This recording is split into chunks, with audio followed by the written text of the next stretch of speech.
भगवान शिव के 12 ज्योतिर्लिंगों में से एक प्रमुख ज्योतिर्लिंग महाराष्ट्र के नासिक में स्थित है, जिसे त्र्यंबकेश्वर ज्योतिर्लिंग कहा जाता है।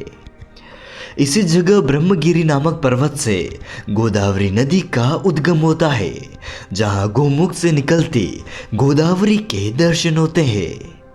कहा जाता है त्र्यंबकेश्वर ज्योतिर्लिंग में स्वयं भगवान शिव के साथ साथ भगवान ब्रह्म और भगवान विष्णु भी विराजमान है। आइए आपको इस मंदिर की पूरी जानकारी देते हैं, इस मंदिर की पौराणिक कथा और इस मंदिर के अंदर स्थित भगवान श्री त्र्यंबकेश्वर के दर्शन भी आपको करवाते हैं। तो आप इस वीडियो को लाइक और शेयर जरूर करें, चैनल को सब्सक्राइब कर नोटिफिकेशन बेल को जरूर दबाएं। नमस्कार दोस्तों, स्वागत है आप सभी का D2 फैक्ट यूट्यूब चैनल पर। दोस्तों, यह मंदिर महाराष्ट्र के नासिक शहर के त्रिंबक गांव में स्थित है। मंदिर के अंदर एक छोटे से गड्ढे में 3 छोटे छोटे लिंग है, जो कि भगवान ब्रह्म, भगवान विष्णु और भगवान शिव, इन तीनों देवों के प्रतीक माने जाते हैं।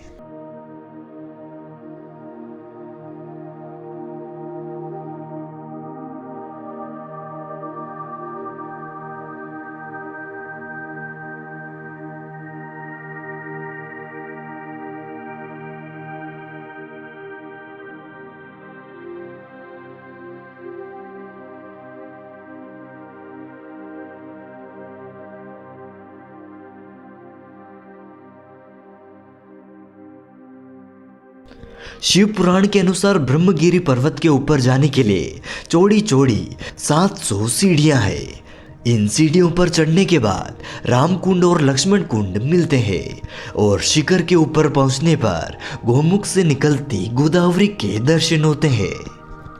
दोस्तों, इस ज्योतिर्लिंग के यहाँ पर विराजने की पूरी कथा आपको बताते हैं।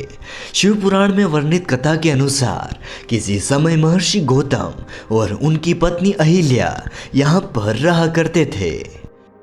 एक बार महर्षि गौतम के ही तपोवन में रहने वाले कुछ ब्राह्मणों की पत्नियां किसी बात को लेकर महर्षि गौतम की पत्नी अहिल्या से नाराज हो गई थी। ऐसे में महर्षि गौतम का अपमान करने के लिए ब्राह्मणों ने भगवान शिव के पुत्र गणेश जी की कठोर तपस्या की थी। ब्राह्मणों की तपस्या से प्रसन्न होकर भगवान गणेश ने उन्हें दर्शन दिए और मन चाहा वर मांगने को कहा। इस पर ब्राह्मणों ने महर्षि को इस तपोवन से बाहर निकालने के लिए कहा। भगवान गणेश ने ब्राह्मणों को ऐसा न करने के लिए समझाया, लेकिन वह ब्राह्मण नहीं माने। आखिर में भगवान गणेश ने उनकी बात को मान लिया। विवश होकर भगवान गणेश ने एक दुर्बल गाय का रूप धारण किया और महर्षि गौतम के खेत में उनकी खड़ी फसल खाने लगे। यह देख महर्षि गौतम ने जैसे ही गाय को भगाने के लिए उसे पतले से तिनके से धीरे से मारा था, लेकिन वह गाय वहीं पर मर गई। यह देखकर सारे ब्राह्मणों ने महर्षि गौतम पर गो हत्या का आरोप लगाते हुए उन्हें वहां से जाने के लिए कह दिया। इस पर महर्षि गौतम ने उन्हें प्रायश्चित करने का उपाय पूछा। ब्राह्मणों ने महर्षि गौतम से कहा कि तुम 3 बार पृथ्वी की परिक्रमा, 1 महीने तक व्रत और ब्रह्मगिरी की 100 परिक्रमा करोगे तो तुम्हारी इस पाप से शुद्धि होगी। और यदि यह सब नहीं कर सको तो गंगा जी को यहाँ पर लेकर आओ और उनके जल से स्नान करके 1 करोड़ पार्थिव शिवलिंग की पूजा करो। ब्राह्मणों के बताए अनुसार महर्षि गौतम ने कठोर तपस्या की। महर्षि गौतम की तपस्या से खुश होकर भगवान शिव ने उन्हें दर्शन दिए। महर्षि गौतम ने उनसे कहा कि हे भगवान, मैं यही चाहता हूँ कि आप मुझे गो हत्या के पाप से मुक्त कर दें। मुझसे गो हत्या जैसा जघन्य अपराध हुआ है। इस पर भगवान शिव ने कहा कि गौतम, तुम सर्वथा निष्पाप हो। गो हत्या का अपराध तुम पर छल पूर्वक लगाया गया था। छल पूर्वक ऐसा करवाने वाले तुम्हारे आश्रम के ही ब्राह्मण थे और मैं उन्हें दंड देना चाहता हूँ। इस पर महर्षि गौतम ने कहा कि इनके छल के कारण ही मुझे आपके दर्शन हुए हैं। आप इन्हें माफ कर दें और हमेशा के लिए यहाँ पर विराजमान हो जाएं। इसके बाद भगवान शिव वहीं पर गौतमी तट पर त्र्यंबकेश्वर ज्योतिर्लिंग के रूप में प्रतिष्ठित हो गए। इसके अलावा महर्षि गौतम द्वारा लाई गई माता गंगा भी पास में ही गोदावरी नाम से प्रवाहित होने लगी। गोदावरी नदी के किनारे स्थित त्र्यंबकेश्वर मंदिर काले पत्थरों से बना है। मंदिर का स्थापत्य अद्भुत है। इस मंदिर के पंचक्रोशी में काल सर्प शांति, त्रिपिंडी विधि और नारायण नागबलि की पूजा संपन्न होती है, जिन्हें भक्तजन अलग अलग मुराद पूरी होने के लिए करवाते हैं। दोस्तों, इस प्राचीन मंदिर का पुनर्निर्माण तीसरे पेशवा बालाजी अर्थात नाना साहब पेशवा ने करवाया था। इस मंदिर का जीर्णोद्धार 1755 में शुरू हुआ था और 31 साल के लंबे समय के बाद 1786 में जाकर पूरा हुआ है। कहा जाता है कि इस भव्य मंदिर के निर्माण में लाखों रुपए खर्च किए गए थे, जो उस समय काफी बड़ी रकम हुआ करती थी। त्र्यंबकेश्वर मंदिर की भव्य इमारत सिंधु आर्य शैली का उत्कृष्ट नमूना है।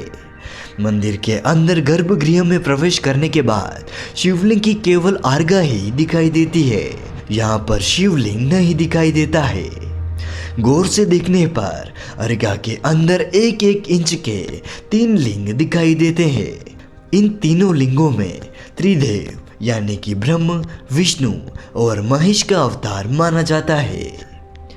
भोर के समय होने वाली पूजा के बाद इस अर्गा पर चांदी का पंचमुखी मुकुट चढ़ा दिया जाता है। दोस्तों, इस मंदिर से भगवान भ्रमण पर भी जाते हैं। इस भ्रमण के समय त्र्यंबकेश्वर महाराज के पंचमुखी सोने के मुकुटों को पालकी में बिठाकर गांव में घुमाया जाता है। फिर कुशावर्त तीर्थ स्थित घाट पर स्नान आदि कराया जाता है। इसके बाद मुकुटों को वापस मंदिर में लाकर हीरे जड़ित स्वर्ण मुकुट पहनाया जाता है। यह पूरा दृश्य त्र्यंबक महाराज के राज्याभिषेक सा महसूस होता है। इस यात्रा को देखना बेहद ही अलौकिक अनुभव है। अगर आप भी यहाँ पर जाएं तो इस यात्रा को जरूर देखें। दोस्तों, कुशावर्त तीर्थ की जन्म कथा काफी रोचक है। कहते हैं ब्रह्मगिरी पर्वत से गोदावरी नदी बार बार लुप्त हो जाती थी। गोदावरी के पलायन को रोकने के लिए गौतम ऋषि ने कुशा की मदद लेकर गोदावरी को बंधन में बांध दिया था। उसके बाद से ही इस कुंड में हमेशा लबालब पानी रहता है। इस कुंड को ही कुशावर्त तीर्थ के नाम से जाना जाता है। कुंभ स्नान के समय शिव अखाड़े इसी कुंड में शाही स्नान करते हैं। दोस्तों, अब बात करते हैं, यदि आप भी यहाँ पर जाना चाहते हैं तो आप कई साधनों से यहाँ पर जा सकते हैं। शिवरात्रि और सावन सोमवार के दिन त्र्यंबक मंदिर में भक्तों का तांता लगा रहता है। इस समय यहाँ पर काफी भीड़ होती है। त्र्यंबक गांव नासिक से काफी नजदीक है। नासिक पूरे देश से रेल, सड़क और वायु मार्ग से अच्छी तरह से जुड़ा हुआ है। आप नासिक पहुंचकर वहां से त्र्यंबक के लिए बस, ऑटो, टैक्सी या प्राइवेट कार ले सकते हैं। टैक्सी या ऑटो लेते समय मोल भाव का ध्यान रखें। तो दोस्तों, उम्मीद करते हैं आपको हमारे द्वारा दी गई यह जानकारी पसंद आई होगी। अगर आप भी मेरी तरह भगवान शिव के 12 ज्योतिर्लिंगों के दर्शन करना चाहते हैं, एक ही वीडियो में समस्त 12 ज्योतिर्लिंगों की कथाएं और उनके दर्शन हमने हमारी इस वीडियो में करवाए हैं, तो आप हमारी इस वीडियो को जरूर देखें। इसी तरह की वीडियो देखने के लिए चैनल को सब्सक्राइब जरूर करें और मेरे साथ बोलिए हर हर महादेव।